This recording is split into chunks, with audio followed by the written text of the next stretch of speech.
Hi everyone, welcome to ResearchMD.com. Another great presentation today. We gave a series of lectures on antibiotic. We talked about first generation, second generation, third generation, fourth generation, fifth generation cephalosporins. Today we're going to go into a different class. Before we go into, let me introduce myself, Dr. PRAMIL, CHERIYATH, Program Director, Internal Medicine Residency, Transitional Residency, Associate Professor of Medicine, two large medical schools. Let's go into our topic again. Topic cephalosporin plus beta-lactamase inhibitor is another special class of antibiotics, and let's see how does it work. Now let's look at the structure. The first thing we have to do, look at the structure.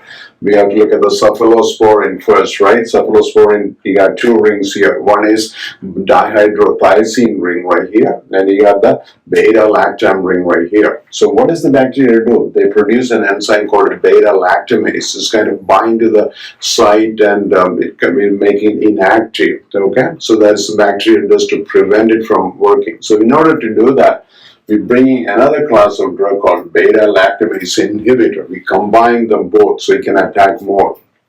You might have heard the term ESBL, extended spectrum beta-lactamase inhibitor, ESBL. Anytime you hear ESBL, is bad. So some of these drugs is going to work against ESBL. Okay, that's the main thing. The first thing, let's look at the mechanism of action. It acts by inhibiting the penicillin-binding protein, and so peptidoglycan synthesis factor, which is required for the cell wall of the bacteria. Remember, and then you bring in the beta-lactamase inhibitor right here. That's why we got two drugs. Remember, two mechanism of action. Now, resistance, remember the word LAME, L-A-M-E, L is for Listeria, A is for atypical example of Legionella, M is for Mycoplasma, E is for Enterococci. So it's not going to work on any of this drug.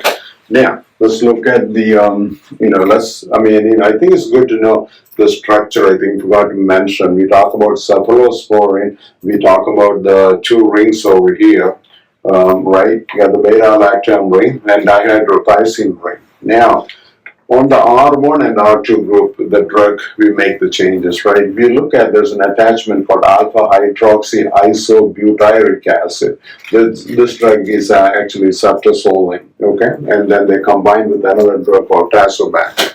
Now, let's look at the coverage. Gram-positive, you got Streptococcus pyogenes, you got Streptococcus viridans, you got many strep pneumonia. When you look at gram-negative coverage, a lot of gram-negative coverage. You call like Klebsiella, remember, Proteus, other enterobacteria, H. influenza, Neisseria, remember, Pseudomonas also, right? We covering very, very important organism. Remember, does not have any anaerobic coverage, okay? So when we look at it, let's look at the drug. There's two drugs we need to know over here, okay? One is ceftazidime plus avibactam. You give 2 grams of ceftazidime and combine with the 0.5 gram given IV. Good Pseudomonas coverage, good extended spectrum beta-lactamase organisms, okay? So, and then Klebsiella pneumonia, the Penicillin is going to work on that new group of resistant organism, and then AMPC beta-lactamase in that class also is going to work. Okay. Now, the other drug we need to know is ceftolozane plus tazobactam, which is 1 gram plus 0.5 gram IV Pseudomonas coverage, ESBL coverage, and we got a structure written right here. Okay, so just take a step back and just look at it one more time. We know this is cephalosporin.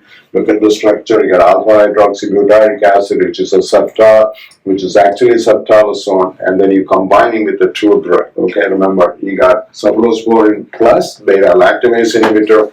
Let's look at the mechanism of action. I hope everyone can see this. And then remember the resistant, the LAME, and look at the gram-positive, gram-negative coverage. And two drugs we need to know. Remember, it is very good against ESBL and the Pseudomonas coverage. Thank you very much for watching. We'll be back with another presentation soon. Thank you.